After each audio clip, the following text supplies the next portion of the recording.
ஒரு பெரியவர் உட்கார்ந்துருக்கிறார். அவரை சுற்றி அவருடைய தோழர்கள் உட்கார்ந்துருக்கிறாங்க. ஏதோ ஒரு முக்கியமான செய்தியை அவர் அவங்களுக்கு சொல்லிகிட்டு இருக்கிறார். அவங்களும் ஆர்வமாக கேட்டுக்கிட்டு இருக்கிறாங்க. இந்த சமயத்தில் யாரோ ஒரு ஆள் வேகமாக அங்கே வர்றார். வர்ற வேகத்திலேயே எனக்கு ஏதாவது உதவி செய்யுங்க அப்படின்னு கேட்டுக்கிட்டே வர்றார். கேட்கறது உதவி, ஆனால் குரல் மிரட்டுறது மாதிரி இருக்குது, அதட்டி கேட்கறது மாதிரி இருக்குது.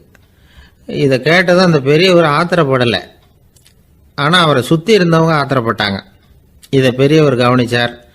கொஞ்சம் அமைதியாக இருங்கன்னார். வந்தவரை கூப்பிட்டார். அவருக்கு சில பொருள்களை கொடுத்தார். என்னங்க இப்போ உங்களுக்கு மகிழ்ச்சி தானே அப்படின்னார். ஆ அப்படின்னு அலட்சியமாக அவர் சொல்கிறார். நான் உங்களை நல்ல முறையில் நடத்தினேன்னா அப்படின்னு கேட்குறாரு அவர் மறுபடியும். அதெல்லாம் ஒன்றும் இல்லை அப்படின்னு சொல்லி அவர் சொல்லிகிட்டு இருக்கிறாரு. குரலில் கடுமை குறையில. சுற்றி இருந்தவங்களால இதை பொறுத்துக்க முடியல. கோபத்தோடு அவரை நோக்கி நெருங்க ஆரம்பித்தாங்க.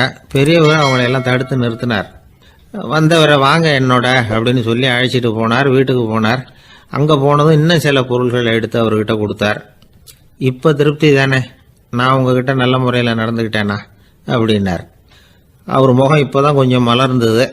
ரொம்ப நன்றி, இறைவன் உங்கள் குடும்பத்துக்கு எல்லா நன்மைகளையும் செய்வான் அப்படின்னு சொன்னார். இதே வார்த்தைகளை என்னுடைய தோழர்கள்கிட்டே சொல்லிட்டீங்கன்னா அவங்க கோபம் தணிஞ்சிரும், வர முடியுமான்னார். கண்டிப்பாக வர்றேன் அப்படின்னாரு. மறுநாள் காலையில் அந்த இடத்துக்கு வந்தார். அதே மாதிரி சொல்லிவிட்டு அவர் போயிட்டார். தோழர்கள்லாம் ரொம்ப வியப்போடு பெரியவரை பார்த்தாங்க. அந்த பெரியவர் தான் நபிகள் நாயகம். அவர் சொன்னார், ஒருத்தன் ரொம்ப ஆசையாக ஒரு ஒட்டகத்தை வளர்த்துக்கிட்டு வந்தான். ஒரு நாள் அந்த ஒட்டகம் கயத்தை அறுத்துக்கிட்டு ஓடி போயிட்டுது. அக்கம் பக்கத்தில் இருக்கிறவங்கெல்லாம் அந்த ஒட்டகத்தை பிடிக்கிறதுக்கு முயற்சி பண்ணாங்க. அதை துரத்திக்கிட்டு ஓடினாங்க. ஒட்டகம் தாறுமாறாக ஓட ஆரம்பிச்சிது. இந்த சமயத்தில் ஒட்டகத்தை வளர்த்தவன் அங்கே ஓடி வந்தான். நீங்கள் அதை ஒன்றும் செய்ய வேணாம், விட்டுருங்க, அதோட சுபாவம் எனக்கு நல்லா தெரியும், அதை சுலபமாக என்னோட வழிக்கு கொண்டுட்டு வந்துட முடியும், நான் பார்த்துக்கிறேன், விட்டுருங்கோ அப்படின்னா. எல்லாரும் விலைக்கு போயிட்டாங்க. இவன் என்ன செஞ்சான் தெரியுமா? கொஞ்சம் புல்லை கையில் எடுத்துக்கிட்டு அந்த ஒட்டகத்தை நெருங்கினான். அவ்வளவுதான். அது ஓடி இவன் காலடியில் உட்காந்துக்கிட்டது. செல்லமாக அதை அப்படியே தடவி கொடுத்தான். முதுகில் ஏறி உட்காந்துக்கிட்டான். அது பாட்டுக்கு சாதுவாக நடந்து போகுது. இந்த கதையை நபிகள் நாயகம் தம்முடைய தோழர்களுக்கு சொல்கிறார். ஒட்டகத்தை மட்டும் இல்லை, சில மனிதர்களையும் கூட சில விதத்தில் அணுகிதான் அவர்களை சீர்திருத்த வேண்டியிருக்குது அப்படிங்கிறத அவங்களுக்கு உணர்த்தினார். இது ஒரு அழகான உளவியல் அணுகுமுறை. சில குடும்ப தலைவர்கள் கூட இந்த ஒட்டகம் மாதிரி நடந்துக்கிறது உண்டு, அப்புறம் அடங்கி போகிறதும் உண்டு. ஒரு குடும்ப தலைவர் காலையில் எழுந்திரிச்சதுலேருந்து சத்தம் போட்டு கத்திக்கிட்டு இருப்பார். பக்கத்தில் இருந்தவங்கெல்லாம் ஓடி போய் சமாதானம் பண்ணி பார்த்தாங்க. அவர் ஓயறது மாதிரி தெரியல. கடைசியில் அவர் மனைவி வந்தாங்க. நீங்கள் எல்லாம் விலகி போயிடுங்க, அவர் சுபாவம் எனக்கு தெரியும், நான் பார்த்துக்கிறேன் அப்படின்னாங்க. சரின்னு எல்லாரும் போயிட்டாங்க. சாயந்தரமாக பார்க்குறாங்க, அவர் சத்தம் இல்லாமல் ஒரு மூலையில் உட்காந்துருக்கிறார். ரொம்ப சாதுவா. ஆச்சரியமாக இருந்தது. என்னம்மா பண்ணீங்கன்னு கேட்டாங்க. அது ஒன்றும் இல்லைங்க, ஒரு வேளை சாப்பாட்டை நிறுத்தினேன், பட்னி போட்டேன், அவ்வளவுதான் அப்படின்னாங்க அந்த அம்மா. ஒருத்தர் ரொம்ப அவசரமாக போயிட்டு இருந்தார். எங்கே சார் போகிறீங்கன்னு கேட்டோம். எனக்கு வேண்டியப்பட்ட ஒருத்தருக்கு குழந்தை பிறந்திருக்கிறதாக செய்தி வந்திருக்கு, அதுதான் ஆஸ்பத்திரிக்கு போயிட்டுருக்கேன், பார்த்துட்டு வரலாம்னு அப்படின்னார்.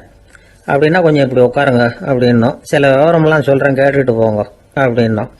உட்காந்தார். அப்புறம் சொல்ல ஆரம்பித்தோம். புதுசாக பிறந்திருக்கிற ஒரு குழந்தைய பார்க்க போகிறதுன்னா அது சாதாரண விஷயம் இல்லை, அதில் ரொம்பவும் கவனமாக நடந்துக்கணும். புது குழந்தைக்கு நோய் சுலபமாக தொற்றும். முக்கியமாக காற்று மூலமாக பரவுகிற நோய்கள் சுலபமாக வந்துடும். அதனால் நமக்கு உடம்பு சரியில்லைன்னா குழந்தைய விட்டு கொஞ்சம் தள்ளியே இருக்கிறது தான் நல்லது. பெரியவங்களை பொறுத்த வரைக்கும் சாதாரணமாக உள்ள ஒரு கிருமி கூட குழந்தைய பொறுத்த வரைக்கும் ரொம்ப மோசமான ஒரு கிருமியாக இருக்கும். சில வெளிநாடுகளில் எப்படி தெரியுமா, பிறந்த குழந்தை தூங்கிக்கிட்டு இருக்கிற ஒரு ரூமுக்கு போகணும்னா போகிறவங்க முகமூடி போட்டுக்கணும், காலணிகளை மாற்றிக்கணும், அவ்வளவு சுத்தமாக உள்ளே போய் பார்த்துட்டு வரணும். பொதுவாக சில ஆஸ்பத்திரிகளில் பார்த்தீங்கன்னா பார்வையாளர்கள் நேரத்தில் விசிட்டிங் ஹவர்ஸ் தாயை விட்டு குழந்தைய தனியாக பிரித்து வச்சுருவாங்க. எதுக்குன்னு நினைக்கிறீங்க? அந்த நேரம் பல பேர் வருவாங்க போவாங்க, அவங்க கை கால் சுத்தமாக இருக்காது. சுத்தம் இல்லாத கைகள் மூலமாக கிருமிகள் பரவும். சுத்தம் இல்லாத கைன்னா மண்ணு தூசி படிஞ்சிருக்கிற கை மட்டும் தான் அர்த்தம் இல்லை. சாலையில் கையை வீசிக்கிட்டு நடந்து வர்றீங்க, குழந்தைய பொறுத்த வரைக்கும் அது கூட சுத்தம் இல்லாத கை தான். தாயை தவிர மற்றவங்க குழந்தைய தூக்காமல் பார்த்துக்கிறது நல்லது. தாய் கூட அளவோட கொஞ்சிறதோட நிறுத்திக்கணும். புதுசாக ஒரு குழந்தைய பெற்றிருக்கிற பொண்ணுக்கிட்ட மற்ற தாய்மார்கள் ஏதாவது சொல்லிக்கிட்டே இருப்பாங்க. குழந்தைய அப்படி வளர்க்கணும் இப்படி வளர்க்கணும் அப்படின்னு ஏதாவது அட்வைஸ் பண்ணிக்கிட்டே இருப்பாங்க. இப்படி ஓவராக அறிவுரை பண்ணுறது அந்த பொண்ணை குழப்பி விட்டுரும். அதனால் அப்படிலாம் பண்ணக்கூடாது. அந்த பெண்ணே ஏதாவது கேட்டால் கூட டாக்டர் சொல்ல வேண்டிய விவரங்களை எல்லாம் நாமே சொல்லிக்கிட்டு இருக்கக்கூடாது. புதுசாக பிறந்திருக்கிற குழந்தைய மட்டும்தான் இப்படி பார்க்கணும்னு இல்லை. ஒரு நோயாளி குழந்தைய பார்க்க போகிறதுனா கூட ரொம்ப எச்சரிக்கையாக தான் நடந்துக்கணும். ஒரு தின்பண்டமோ விளையாட்டு சாமானோ அந்த குழந்தைக்கு நாம் வாங்கிட்டு போகிறதா வச்சுக்குவோம். அதை நேராக கொண்டுகிட்டு போய் அந்த குழந்தைகிட்டே கொடுக்கக்கூடாது. அதோட அப்பா அம்மா கிட்ட ரகசியமாக கொடுக்கலாம். அவங்க முடிவு பண்ணட்டும் குழந்தைகிட்ட அதை கொடுக்கலாமா வேண்டாமாங்கிறத. அவங்களுக்கு தான் தெரியும் அதோட மனசும் உடம்பும். உங்கள் அக்கறையை காட்டுறதா நினச்சிக்கிட்டு குழந்தை வாயில் எதையும் கொண்டுட்டு போய் போடாதீங்க. போகிறப்போ உங்கள் வீட்டு குழந்தையும் அழைச்சிட்டு போகாதீங்க. இது நோயை வாங்கிட்டு வந்துடும், அல்லது புதுசாக ஒரு நோயை அதுக்கிட்ட கொடுத்துட்டு வந்துடும். என்னதான் உங்களுக்கு பழக்கமான குழந்தையா இருந்தால் கூட அதுக்கு விருப்பம் இல்லைன்னா பேசக்கூடாது. அங்கே போய் அவங்க பள்ளிக்கூடத்தை ஞாபகப்படுத்திகிட்டு இருக்கக்கூடாது. நோயில் இருக்கிறப்ப ஸ்கூலை பற்றி பேச அது விரும்பாது. ஆஸ்பத்திரியை விட்டு வெளியில் புறப்படுறப்போ குழந்தைகிட்ட சொல்லணும்னு அவசியம் இல்லை. அதோட அப்பா அம்மா கிட்ட சொல்லிவிட்டு புறப்பட்டா போதும். குழந்தை கோபிச்சிக்காது. சமூக சம்பிரதாயத்தை பற்றி அது கவலைப்படுறதில்லை. இப்படி எல்லா விவரமும் நம்ம எதிரில் உட்காந்துருந்தவங்க கிட்ட சொல்லி முடித்தோம். ரொம்ப நன்றி சார் அப்படின்னு சொல்லிவிட்டு அவர் புறப்பட்டார். குழந்தைங்க கொஞ்சம் வளர்கிற வரைக்கும் தான் நாம் எச்சரிக்கையாக இருக்கணும்னு இல்லை, வளர்ந்த பிறகு இன்னும் எச்சரிக்கையாக இருக்கணும். ஒரு பையன் பள்ளிக்கூடத்துலேருந்து திரும்பி வீட்டுக்கு வந்தான். முகம் பூரா நகத்தால் கீறி இருந்தது. அப்பா பார்த்து பயந்துட்டார். யாருடா உன்னை இப்படி பண்ணது அப்படின்னார். என் கூட படிக்கிற இன்னொரு பையனா. நாளைக்கு உன் கூட பள்ளிக்கூடத்துக்கு வர்றேன், நீ எனக்கு அவனை அடையாளம் காட்ட முடியுமான்னார். அது ரொம்ப சுலபம் நான் பையன். எப்படின்னார் அப்பா. அவன் காதில் ஒன்று கையோடு எடுத்துகிட்டு வந்திருக்கிறேன், இதோ என் பையில தான் வச்சுருக்கேன் அப்படிங்கிறான் அந்த பையன். ஒரு பெரிய தத்துவ சிந்தனையாளர் இருந்தார், சுவாங்சு அப்படின்னு பேர். அவருடைய மனைவி ஒரு நாள் திடீர்னு காலமாயிட்டாங்க. ஐயோ பாவம், அவர் ரொம்ப வருத்தப்படுவார், போய் ஆறுதலாக 4 வார்த்தை பேசிவிட்டு வரலாம் அப்படின்னு நினச்சிக்கிட்டு நிறைய பேர் அவரை தேடிட்டு வந்தாங்களாம். வந்தவங்களுக்கு ஆச்சரியம். ஏன்னா இவர் வருத்தப்பட்டுக்கிட்டு இருப்பார் அப்படின்னு தானே எதிர்பார்த்தாங்க. அப்படி இல்லை, தாளம் போட்டுக்கிட்டு உட்காந்துருக்கிறார். தாளத்துக்கு தகுந்த மாதிரி பாட்டு வேறு பாடிக்கிட்டு இருக்கிறார். என்ன மனுஷன் இவர், கொஞ்சம் கூட கவலை இல்லாமல் இப்படி இருக்கிறாரு அப்படின்னு நினச்சாங்க. ஒருத்தர் துணிஞ்சு அவர்கிட்ட கேட்டுவிட்டார், என்னங்க இது இப்படி அப்படின்னு. அதுக்கு அவர் என்ன சொன்னார் தெரியுமா? இதை பாருங்கள், என்னுடைய மனைவி பிறக்கிறதுக்கு முன்னாடி அவளுக்கு உயிரும் கிடையாது உடலும் கிடையாது. அதுக்கு பிறகு தான் உயிர் வந்தது, உடல் வந்தது, அந்த உருவம் வந்தது. இப்போ என்ன ஆச்சு? அந்த உருவமும் உயிரும் போயிட்டுது, அவ்வளவுதானே. வந்தது போயிட்டுது. இளவேனில் காலம், இலையுதிர் காலம், பனிக்காலம், இப்படி பருவங்கள் மாறி மாறி வருது இல்லையா? அது மாதிரி பிறப்பும் இறப்பும் மாறி மாறி வருது. இது இயற்கை. இதுக்காக அழுதா அது எப்படி அப்படின்னாராம். ஞான தெளிவு அடைஞ்சவங்களுக்கு எல்லாமே சுகம்தான். திருவள்ளுவரும் அதை தான் சொல்கிறார், உறங்குவது போலும் சாக்காடு, உறங்கி விழிப்பது போலும் பிறப்பு.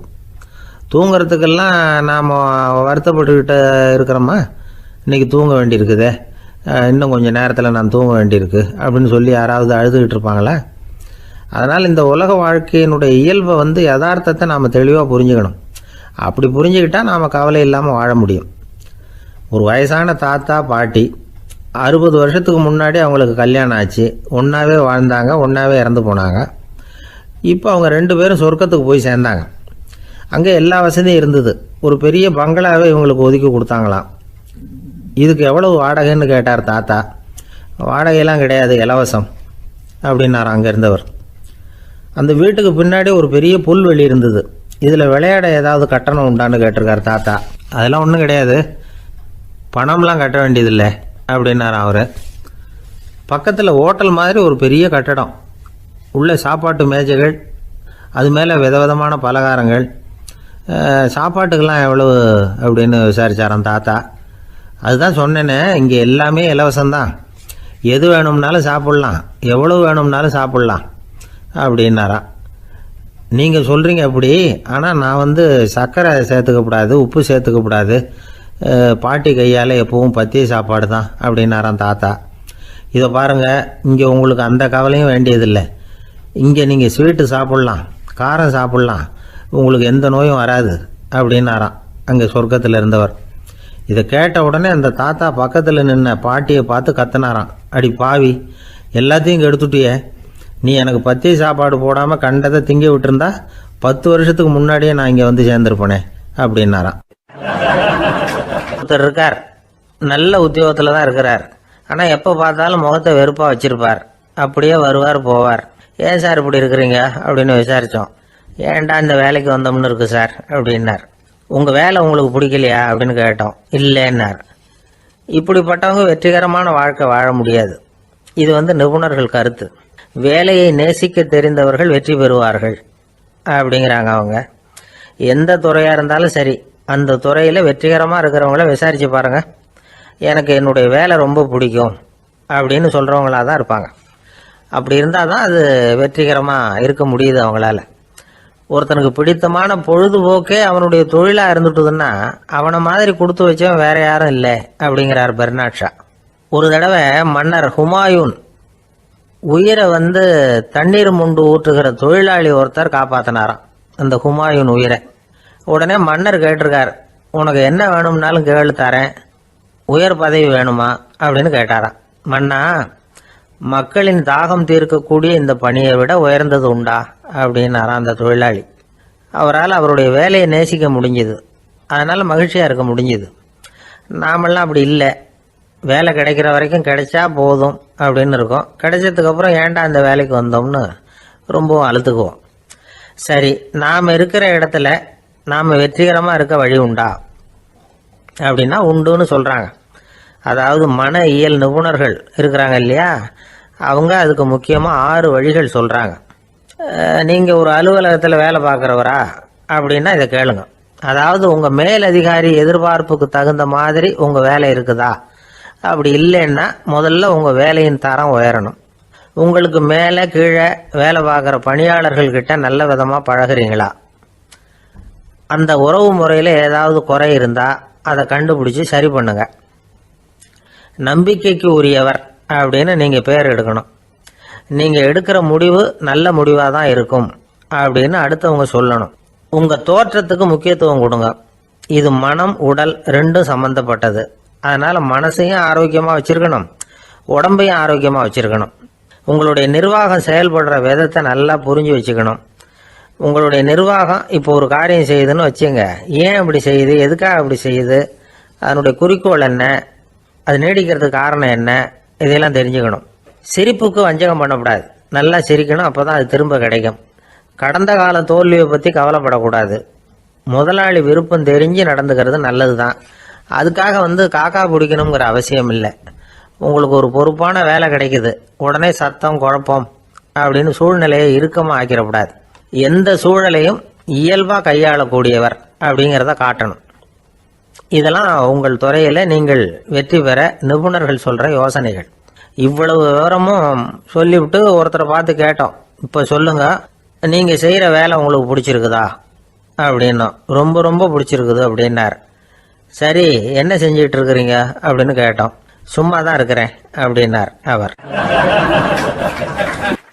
அள்ள அள்ள குறையாதது அட்சய பாத்திரம், அது நமக்கு தெரியும், கேள்விப்பட்டிருக்கிறோம். ஆனால் போட போட நிரம்பாத ஒரு பாத்திரம் உண்டு. அது என்ன தெரியுமா? நம்மளில் பல பேர்கிட்ட அந்த பாத்திரம் உண்டு. அதுதான் பேராசை அப்படிங்கிற பாத்திரம். அதை நிறைவு செய்யவே முடியாது. பேராசையை பற்றி சுஃபி இலக்கியத்தில் ஒரு பிரபலமான கதை உண்டாம். அதை ஒரு பெரியவர் எடுத்து சொல்லியிருக்கிறார். ஒரு மன்னர் நகர்வலம் போயிட்டு இருக்கார். ஒரு பிச்சைக்காரன் மன்னர் எதிரில் வரான். பிச்சை போடுங்கிறான். என்னுடைய அமைதியை கெடுக்காதே போங்கிறார் மன்னர். அவன் சிரிக்கிறான். அரசே, உங்களுடைய அமைதி கெடக்கூடிய நிலையில் இருந்தால் அதுக்கு பேர் அமைதியே கிடையாது அப்படின்னு ஆனா. எதிரில் நிற்கிறது வெறும் பிச்சைக்காரன் இல்லை, யோகி அப்படிங்கிறத மன்னர் புரிஞ்சுக்கிட்டார். துறவியே, உங்களுக்கு என்ன வேணும்னாலும் கேளுங்க, கொடுக்குறேன்னாராம். அந்த துறவி மறுபடியும் சிரிக்கிறார். அரசே, உங்களால் முடியாததையெல்லாம் கொடுக்க முடியும்னு சத்தியம் செய்யாதீங்க அப்படின்னார். மன்னருக்கு கோபம் வந்துட்டுது. என்ன இவர் இப்படி சொல்கிறாரே அப்படின்னு நினைச்சார். நகர்வலத்தை பாதியிலேயே நிறுத்தினார். வாங்க அரண்மனைக்குன்னார். துறவியை அழைச்சிக்கிட்டு அரண்மனைக்கு வந்துட்டார். துறவி தன்கிட்ட இருந்த பிச்சை பாத்திரத்தை நீட்டினார். இது நிறைய எனக்கு பொற்காசுகள் வேணும் அப்படின்னாராம். அவ்வளவுதானா, இது ஒரு பெரிய காரியமா அப்படின்னு கையை தட்டினாராம் மன்னர். ஒரு பெரிய தாம்பாளம் நிறைய பொற்காசுகள் சேர்ந்தது. அதை அள்ளி போட்டார். போட போட அந்த பிச்சை பாத்திரம் நிரம்பவே இல்லை. பொற்காசுகள் போட போட அவ்வளவையும் உள்ளே வாங்கிக்கிட்டே இருக்குது. அரசாங்க கஜானாவே காலி ஆகிட்டுது. மூட்டை மூட்டையாக பொற்காசுகளை கொட்டி பார்த்துட்டாங்க. அது முழுங்கிக்கிட்டே இருக்குது. கடைசி வரைக்கும் அந்த பிச்சை பாத்திரம் நிரம்பவே இல்லை. அரசர்கிட்ட இருந்த கர்வம் போயிட்டுது. அப்படியே பொத்துன்னு துறவி காலில் விழுந்தார். அப்போ அந்த துறவி சொன்னாராம், மன்னா, இந்த பிச்சை பாத்திரத்தை உங்களால் மட்டும் இல்லை, வேற யாராலையும் நிரப்ப முடியாது. அதுக்கு என்ன காரணம்னா, இது சாதாரண பிச்சை பாத்திரம் இல்லை, பேராசைகளோடு வாழ்ந்து செத்து போன ஒரு மனிதனின் மண்டை ஓடுது அப்படின்னாராம். பாருங்க, இதுதான் அந்த சுஃபி இலக்கிய கதை. செத்த பிறகும் நிறைவு இல்லைன்னா அது எப்பேற்பட்ட பேராசையாக இருக்கும்னு யோசிச்சு பார்த்துங்க. நம்மால் ஒருத்தர் கல்யாணம் பண்ணிக்க பொண்ணு பார்த்துக்கிட்டு இருந்தார். அழகு, அறிவு, படிப்பு எதுவும் தேவையில்லை, பணம் மட்டும் இருந்தால் போதும் அப்படின்னு பார்க்குறவங்க கிட்டெல்லாம் சொல்லி வச்சார். ரொம்ப நாளைக்கு அப்புறம் ஒரு பணக்காரர் கிடைச்சார். அவர் சொன்னார், இதை பாருங்க, எனக்கு 20 வயசுல ஒரு மகள், அவளை நீங்கள் கல்யாணம் பண்ணிக்கிட்டா 2 லட்சம் பணம் கொடுப்பேன். 25 வயசுல ஒரு பொண்ணு, அவளை கல்யாணம் பண்ணிக்கிட்டா 2.5 லட்சம் தருவேன். 30 வயசுல ஒரு பொண்ணு இருக்கா, அவளை கல்யாணம் பண்ணிக்கிட்டா 3 லட்சம் தருவேன். என்ன சொல்ற அப்படின்னாராம். இவன் கொஞ்ச நேரம் யோசிச்சு பார்த்துருக்கான். அதுக்கப்புறம் மெதுவாக அவரை நிமிர்ந்து பார்த்து, ஏன் சார், உங்ககிட்ட 50 வயசுல ஏதாவது பொண்ணு இருக்கா அப்படின்னு கேட்டானா. நாட்டில் நல்லவங்க ஒருத்தர் 2 பேர் இருக்கிறதுனால தாங்க மழையே பெய்யுது அப்படின்னு சொல்றது உண்டு. நல்லார் ஒருவர் உளரேல் அவர் பொருட்டு எல்லாருக்கும் பெய்யும் மழை. சில சமயம் ரொம்ப பேர் திடீர்னு நல்லவங்களா ஆகிடுவாங்க போல இருக்கு. அதனால தான் விடாமல் பேய் மழையாக கொட்டி தீர்த்துடுது. எல்லாரும் நல்லவங்களாகிட்டா உலகமே தாங்காது போல இருக்க. அப்பப்போ ஒருத்தர் 2 பேர் நல்லவங்களாகணும். அப்போ தான் சீராக மழை பெய்யும். மாதத்துக்கு 3 பேர் நல்லவங்களானா மாதம் மும்மாரி பொழியும். இதெல்லாம் வேடிக்கை பேச்சு. இப்போ இதெல்லாம் ஒரு பக்கம் இருக்கட்டும். இப்போ விஷயத்துக்கு வருவோம். ஒரு கும்பலில் நல்லவன் யார் அப்படிங்கிறத எப்படி கண்டுபிடிக்கிறது? இதுக்கு ஒரு வேடிக்கை கதை உண்டு. என்னுடைய நண்பர் ஒருத்தருக்கு அவங்க பாட்டியம்மா சொன்ன கதையும் அது. அது என்ன கதைன்னா, ஒரு ஊரில் ஒரு சமயம் பலமான மழை பெய்ய ஆரம்பிச்சுட்டு தான். இடி மின்னல் ரொம்ப கடுமையாக இருந்திருக்குது. ஆரம்பித்த மழை வர வர கடுமையாக ஆகிட்டு இருக்குதே தவிர நிற்கிற பாடாக தெரியல. ஊர் ஜனங்கள்லாம் பார்த்தாங்க. இதுக்கு மேலேயும் வீட்டு உள்ளே இருந்தால் ஆபத்துங்கிறத புரிஞ்சுக்கிட்டாங்க. ஏன்னா வீடெல்லாம் இடிஞ்சி விழுந்துருமோங்கிற பயம். உடனே எல்லாரும் புறப்பட்டு ஊருக்கு பொதுவாக இருந்த ஒரு மண்டபத்தில் போய் தங்கிக்கிட்டாங்க. மின்னல் கடுமையாக இருந்தது. இடி எந்த நேரத்துலையும் விழலாம்ங்கிற நிலைமை. எப்போ விழலாம்னு பார்த்துக்கிட்டு இருக்குது. அந்த மண்டபத்தில் இருந்த ஜனங்கள் மனசுக்குள்ளே ஒரு பயம். நம்ம கூட்டத்தில் யாராவது ஒரு கெட்டவன் பாவம் பண்ணவன் இருந்தால் கூட இடி இந்த மண்டபத்தில் விழுந்துரும், அது எல்லாருக்கும் ஆபத்து அப்படின்னு நினச்சாங்க. சரி, இதுக்கு என்ன பண்ணலாம் அப்படின்னு யோசனை பண்ணாங்க. அந்த கூட்டத்தில் ஒரு பெரியவர் இருந்தார். அவர் ஒரு யோசனை சொன்னார். இதை பாருங்கள், அதுக்கு ஒரு வழி இருக்குது. அதோ எதிர்த்தாப்பில் கொஞ்சம் தூரத்தில் ஒரு உயரமாக மரம் ஒன்று இருக்குது பாருங்கள்.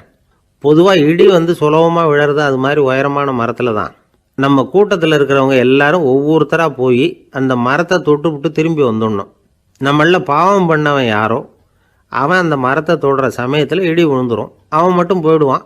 மண்டபத்தில் இருக்கிற நாமெல்லாம் பொழைச்சிக்கலாம் அப்படின்னு ஐடியா கொடுத்தார் அந்த பெரியவர். இது நல்ல யோசனையாக பட்டது. எல்லாரும் ஒத்துக்கிட்டாங்க. ஒவ்வொருத்தராக போய் அந்த மரத்தை தொட்டு விட்டு திரும்பி வந்தாங்க. இடி எதுவும் விழலை. இன்னமும் பாவம் பண்ண ஆசாமி அதை போய் தொடலை போல இருக்கு அப்படின்னு நினச்சிக்கிட்டாங்க. ஒவ்வொருத்தராக போகிறாங்க. எல்லாரும் போய் தொட்டுவிட்டு வந்தாச்சு. இன்னும் ஒரே ஒரு ஆசாமி தான் பாக்கி. கடைசியாக இருந்த அந்த ஆள் பயந்துட்டான். இது வரைக்கும் இடி விழலைன்னா இப்போ என்ன அர்த்தம்? இப்போ நாம் தான் பாக்கி, நாம் தான் தப்பு பண்ண ஆள் போல இருக்கு அப்படின்னு நினச்சிட்டான். அதனால் துணிச்சலாக போய் தொடுறதுக்கு பயந்தான். தயங்கிக்கிட்டே இருந்தான். இருந்தாலும் மற்றவங்கள்லாம் சும்மா இருப்பாங்களா? கட்டாயப்படுத்தி கழுத்தை பிடிச்சி தள்ளாத குறையா அவனை தள்ளி விட்டாங்க. போய் தொட்டுட்டு வாடான்னு. அவன் நடுங்கிக்கிட்டே போய் அந்த மரத்தை தொட்டான். அதே வினாடி ஒரு பயங்கரமான மின்னல் இடி விழுந்துட்டுது. எங்கே விழுந்தது தெரியுமா? அந்த ஆள் மேலே இல்லை, மண்டபத்தில் விழுந்தது. மண்டபத்தில் இருந்தவங்க பூரா காலி. அந்த ஒரு ஆள் மட்டும் புழைச்சிக்கிட்டான். இந்த ஒரு ஆளை காப்பாற்றுறதுக்காக தான் இடி மண்டபத்தில் விழாமல் இருந்திருக்குது. இதுதான் கதை. அதனால் நல்லவங்க எப்படியும் தப்பிச்சுக்குவாங்க அப்படிங்கிறது ஒரு நீதி. ஒருத்தன் அப்படி தான் தெருவில் நடந்து போய்கிட்டு இருந்தான். ரொம்ப நல்லவன். எதிரில் ஒருத்தன் சைக்கிளில் வந்துக்கிட்டு இருந்தான். அதில் மோதி இவன் கீழே விழுந்துட்டான். சைக்கிள்காரன் உடனே இறங்கி இவனை தூக்கி விட்டான். இவன் எழுந்திரிச்சு அவனை முறைச்சி பார்த்தான். அப்படி பார்க்காதீங்க சார், நீங்கள் ரொம்ப புண்ணியம் பண்ணியிருக்கீங்க, அதுதான் இப்போ சைக்கிளில் மோதிக்கிட்டீங்க அப்படின்றான். என்ன அப்படி சொல்கிறேன் நான் இவன், 10 நிமிஷத்துக்கு முன்னாடி நான் லாரி ஓட்டிகிட்டு வந்தேன், அப்போ நீங்கள் எதிரில் வந்திருந்தீங்கன்னா என்ன ஆயிருக்கும் அப்படின்னானான் அவன்.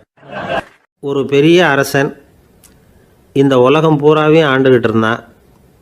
ரொம்ப காலம் அப்படி அரசாட்சி பண்ணிக்கிட்டு இருந்தான். திடீர்னு அவனுக்கும் சில எதிரிகள் முளைச்சாங்க. அவங்கெல்லாம் ஒன்று சேர்ந்து இவனை தோற்கடிச்சுட்டாங்க. தோற்று போனதும் இவனுக்கு பயம் வந்துட்டுது, எங்கே எதிரிகள் நம்ம கொண்டுடுவாங்களோ அப்படின்னு. வெளியில் வந்தால் தனக்கு ஆபத்துன்னு பயந்துக்கிட்டு யாருக்கும் தெரியாமல் ஒரு குகைக்குள்ளே போய் பதுங்கி கிடக்கிறான். நிலைமையை பாருங்கள். முதல் நாள் அரண்மனையில் அதிகாரம் பண்ணிக்கிட்டு இருந்தவன் மறுநாள் குகையில் பயந்து போய் பதுங்கி கிடக்கிறான். ராத்திரி நேரம் வந்தது, பசி வயத்தை கிள்ளுது, பிச்சை எடுத்து சாப்பிட வேண்டிய நிலைமை. பிச்சை எடுக்கிறதுக்கு பாத்திரம் வேணுமே, என்ன பண்ணுறது அப்படின்னு அங்கேயும் இங்கேயும் பார்க்குறான். ஒரு மூலையில் யாரோ விட்டுட்டு போன ஒரு ஓடு கிடக்குது. அதை எடுத்துக்கிட்டு புறப்பட்டான். இருட்டில் வழி புரியல. ஏதோ ஒரு யூகத்தில் காலை மெதுவாக எடுத்து வச்சு நடந்து போயிட்டுருக்கிறான். வழியில் ஒரு கருப்பு நாய் படுத்து கிடந்தது. இருட்டில் அவன் இது கண்ணுக்கு சரியாக தெரியல. அவனுக்கு தவறி போய் காலை வச்சுட்டான் அது மேலே. நாய் சும்மா இருக்குமா, வள்ளுன்னு விழுந்து கடிச்சு விட்டுது. காலை பார்க்குறான், காலத்தையும் நினச்சி பார்க்குறான். அரண்மனையில் வீரக்கழல் அணிந்த காலை உடைய மன்னா அப்படின்னு புகழ்வாங்களே புலவர்கள்லாம். ஆனால் அது இன்றைக்கி நாய் கடித்த காலம் ஆகிட்டுதே அப்படின்னு நினைக்கிறான்.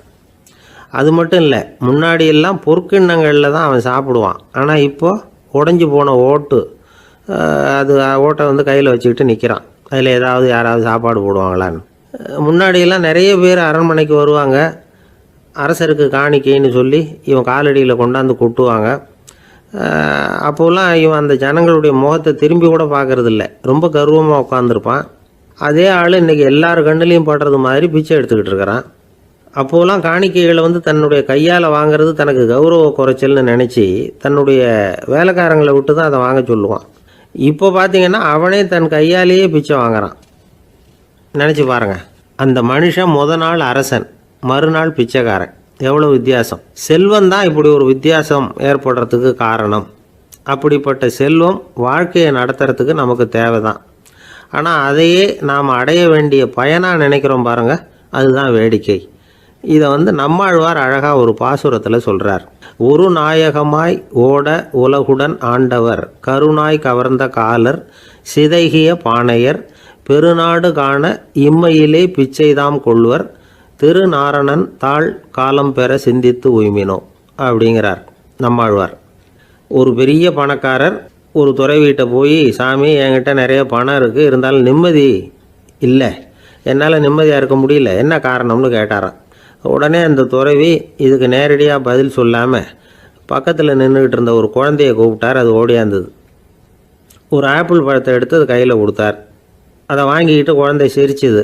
இன்னொரு பழத்தை எடுத்து கொடுத்தார். அதை இன்னொரு கையில் வாங்கிட்டு சிரிச்சுது. 3வது ஆப்பிள் எடுத்து கொடுத்தார். 2 பழத்தையும் நெஞ்சில் அணைச்சிக்கிட்டு 3வது பழத்தையும் வாங்கிறதுக்கு முயற்சி பண்ணிச்சு. ஆனால் அது உடனே நழுவி கீழே விழுந்து உருண்டு ஓடிச்சு. ஏற்கனவே இருந்ததும் விழுந்துட்டுது. இப்போ அந்த குழந்தை அழ ஆரம்பிச்சுட்டுது. இப்போ அந்த துறவி பணக்காரர்கிட்ட சொன்னாராம், குழந்தைய கவனிச்சியா, 2 ஆப்பிள் போதும்னு அது நினச்சிருந்தா இப்போ அது அழ வேண்டிய அவசியம் வந்திருக்குமா அப்படின்னாராம். எதுவுமே அளவுக்கு மிஞ்சினா துன்பந்தான். இந்த காலத்தில் இதெல்லாம் யார் காதில் வாங்குறாங்க? ஒருத்தனை நல்ல வழிக்கு கொண்டு வரணும்னு நினச்சி அவனை கூப்பிட்டு உட்கார வச்சு இந்த கதையை சொல்லிகிட்டு இருந்தாங்க. சொல்லிவிட்டு அந்த குழந்தை செஞ்சது தப்பு தானே அப்படின்னு கேட்டிருக்கிறாங்க. ஆமாம், தப்பு தான், நானாக இருந்தால் அப்படி செஞ்சுருக்க மாட்டேன் நானா இவன். 2 பழமே போதும்னு சொல்லியிருப்பியா அப்படின்னு கேட்டிருக்காங்க. அப்படி இல்லைங்க, அவர் கொடுக்க கொடுக்க ஒவ்வொரு பழமாக வாங்கி பின்னாடி வச்சுட்டு மறுபடியும் கையை நீட்டுவேன் அப்படிங்கிறானா. இவெல்லாம் எந்த காலத்தில் திருந்துறது? ஒரு நாள் ஒரு 10-15 பள்ளிக்கூடத்து பிள்ளைங்க தேடிட்டு வந்தாங்க. உங்களை பார்த்துட்டு தான் போகணும், அதுக்காக தான் வந்திருக்கோம்னாங்க. என்ன விஷயம்னு கேட்டோம். நாங்கள்லாம் கூடி ஒரு முடிவு பண்ணியிருக்கிறோம், அதை உங்கள்கிட்ட சொல்லணும் அப்படின்னாங்க. அதுவும் ஒரு வாண்டு பையன் அதை சொன்னான். என்ன முடிவு அது அப்படின்னு கேட்டோம் ரொம்ப ஆர்வமாக.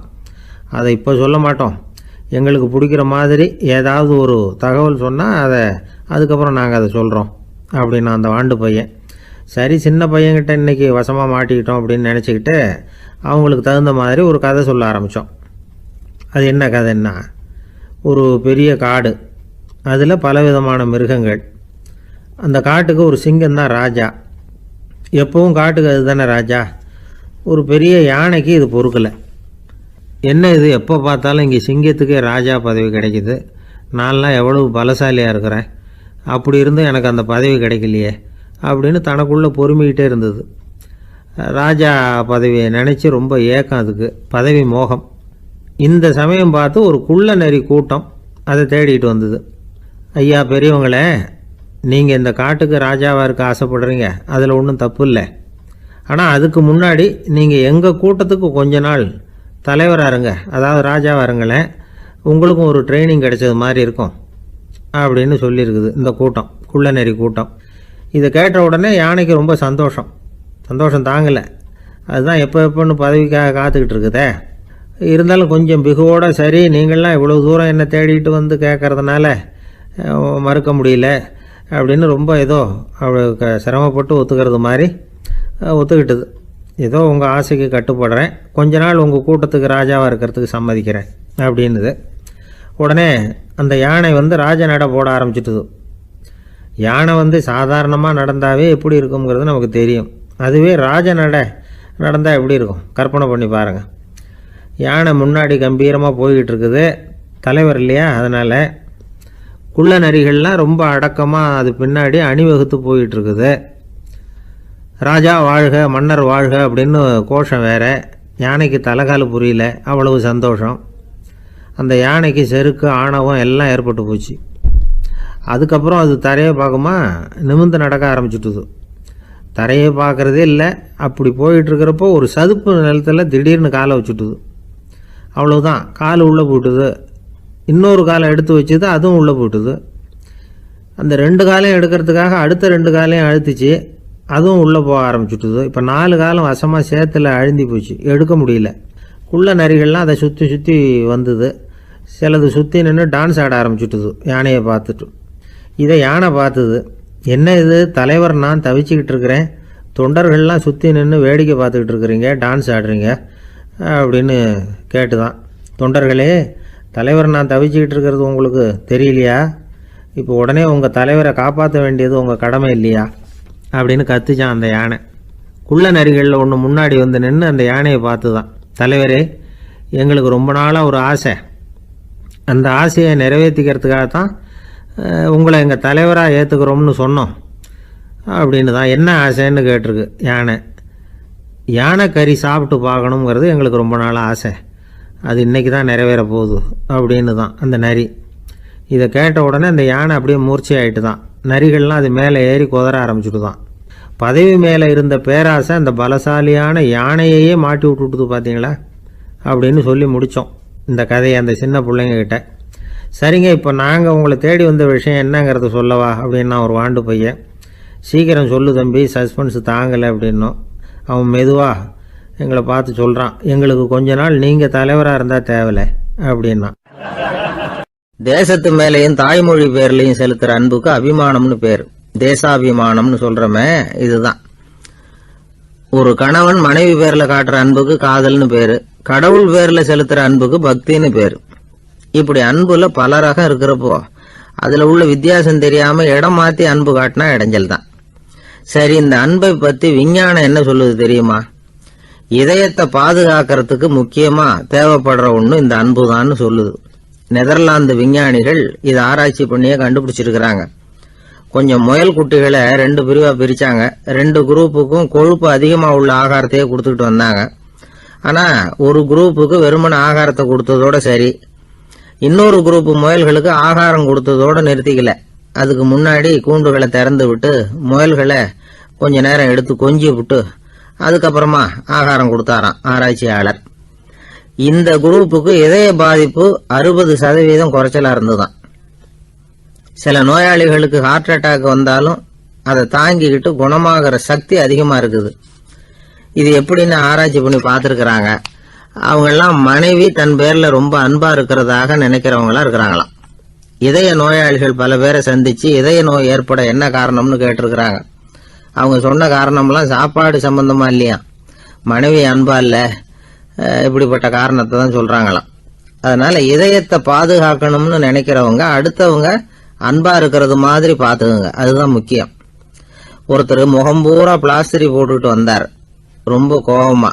என்னங்க ஆச்சுன்னு விசாரிச்சேன். எல்லாம் உங்களால தான் சார்னார். விவரமா சொல்லுங்களேன். என்ன உங்க தகவலை கேட்டுட்டு ஒரு பூனைக்குட்டியை கையில எடுத்தேன், அன்பா அதை தடவி கொடுக்கறதுக்காக. ஆனா அது முந்திக்கிட்டது. அது என் முகத்தை தடவி கொடுத்துட்டுது. முகம் பூரா நகை கீறல். அதுதான் இப்படி அப்படின்னார்.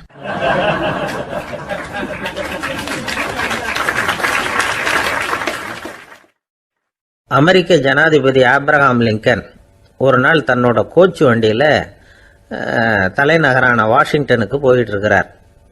கோச்சு வண்டி ஒரு சாலையில போயிட்டு இருக்கு. அந்த சாலைக்கு ஒரு பக்கத்துல பயங்கரமான சதுப்பு நிலம். சதுப்பு நிலம்னா அது புதைகுழி, புதை மணல்ங்கிறோம்ல, அது மாதிரி. அந்த சதுப்பு நிலத்துல யாராவது மாட்டிக்கிட்டா அவ்வளவுதான், ஆளை கொஞ்சம் கொஞ்சமா உள்ள அமுக்கிவிடும். தப்பிச்சு கரையேறது கஷ்டம். அப்படிப்பட்ட நிலம் அது. ஆப்ரஹாம் லிங்கன் ஏதோ ஒரு முக்கியமான அரசாங்க வேலையா போயிட்டு திரும்பி வந்துட்டு இருக்கிறார். அதனால அந்த சமயத்துல அவர் விலை உசந்த ஆடைகளை அணிஞ்சிருக்கிறார். அப்படி அவர் அந்த கோச்சு வண்டியில வந்துகிட்டு இருக்கிறாரு. அந்த சமயத்துல ஒரு காட்சி அவர் கண்ணுல போட்டுட்டுது. என்ன தெரியுமா? ரோட்டுக்கு பக்கத்துல இருந்த சதுப்பு நிலத்துல ஒரு இளம் பன்றி குட்டி சிக்கிக்கிட்டு தவிச்சுக்கிட்டு இருக்குது. பரிதாபமா கத்திக்கிட்டு இருக்குது. அதை பார்த்தார் லிங்கன். அவருக்கு என்ன மாதிரி ஆயிட்டுது. உடனே வண்டியை நிறுத்த சொன்னார். கீழே இறங்கினார். தன்னோட விலை உசந்த ஆடைகளை பத்தி லட்சியம் பண்ணவே இல்லை. தனக்கே ஆபத்து வரலாம்ங்கிறத பத்தியும் கவலைப்படல. தான் ஒரு குடியரசுத் தலைவருங்கிறத பத்தியும் அவர் நினைச்சு பார்க்கல. நேரா அந்த சதுப்பு நிலம் பக்கமா போனாரு. அந்த சேத்துல இறங்கி பன்றிக்குட்டியை காப்பாத்தி கரைக்கு கொண்டுட்டு வந்து சேர்த்துட்டார். அதுக்கப்புறம் நிம்மதியா கோச்சு வண்டியில ஏறி வெள்ள மாளிகைக்கு வந்து சேர்ந்தார். ட்ரெஸ், உடம்பு பூரா சேரு சகதி. பாக்குறவங்களுக்கெல்லாம் ஆச்சரியமா போச்சு. அவங்களுக்கு ஒன்றும் புரியல. இவர் நேரா ட்ரெஸ் மாத்திக்கிறதுக்காக போனாரு. கோச்சு வண்டி ஓட்டிட்டு வந்தவன் கிட்ட போய் எல்லாரும் கேட்டாங்க என்ன ஆச்சு அப்படின்னு. அவர் வர்ற வழியில நடந்த விவரத்தை சொன்னார். ஆப்ரஹாம் லிங்கனுடைய இந்த இறக்க குணத்தை எல்லாரும் பாராட்டினாங்களாம், புகழ்ந்தாங்களாம். ஆனா இதுக்கு லிங்கன் என்ன பதில் சொன்னார் தெரியுமா? தயவு பண்ணி இந்த புகழ்ச்சியான பேச்சையெல்லாம் ஒதுக்குங்க, அதெல்லாம் வேணாம். அந்த சின்ன பிராணி சகதியில மாட்டிக்கிட்டு துடிச்சுக்கிட்டு இருந்தது, அதை பார்த்தேன். உடனே என்னுடைய இதயத்துல ஒரு முள்ளு தச்சது மாதிரி ஒரு உணர்வு. அந்த முள்ளை பிடுங்கி எறிஞ்சேன், அவ்வளவுதான். உண்மையில அந்த பிராணிக்கு நான் உதவினேங்கிறத விட எனக்கு ஏற்பட்ட இன்னலை போக்கிக்கிட்டேன் அப்படிங்கிறது தான் உண்மை. அதுதான் பொருத்தம். அப்படி இருக்கிறப்போ இதுல புகழறதுக்கு என்ன இருக்குது அப்படின்னாரு ஆப்ரஹாம் லிங்கன். எவ்வளவு யதார்த்தமான வார்த்தைகள் பாருங்க. இந்த காலத்துல நம்மளையும் பல பேர் அப்படி உண்டு. நீச்சல் தெரியாத ஒரு ஆளு தண்ணியில இறங்கிட்டான். தண்ணி ஆழம்ங்கிறது அப்புறமா தான் தெரிஞ்சுது. தத்தளிக்க ஆரம்பிச்சுட்டான். வாழ் வாழ்னு கத்துறான். கரையில நின்றுட்டு இருந்த ஒருத்தர் இதை பார்த்தார். உடனே அவருக்கு இதயத்துல முள்ளு தச்சது மாதிரி ஒரு உணர்வு. உடனே குபீர்னு தண்ணியில பாஞ்சார். அவரை காப்பாத்தி கரைக்கு கொண்டுட்டு வந்து சேர்த்தார். இத பார்த்துக்கிட்டு இருந்த இன்னொருத்தர் காப்பாத்தின அந்த ஆளை பாராட்டி புகழ்ந்தார். என்ன புகழாதீங்க சார் அப்படின்னார் அவர். ஏன்னு கேட்டார் இவர். நான் அந்த ஆளை ஏன் காப்பாத்தினேன் தெரியுமா? அவன் நேத்திக்கு என்கிட்ட 300 ரூபா கடன் வாங்கியிருக்கிறான். இவன் தண்ணியில போட்டான்னா நான் கொடுத்த கடனும் தண்ணியில போடும். அதனாலதான் விழுந்து காப்பாத்தினேன் அப்படின்னா அந்த ஆள்.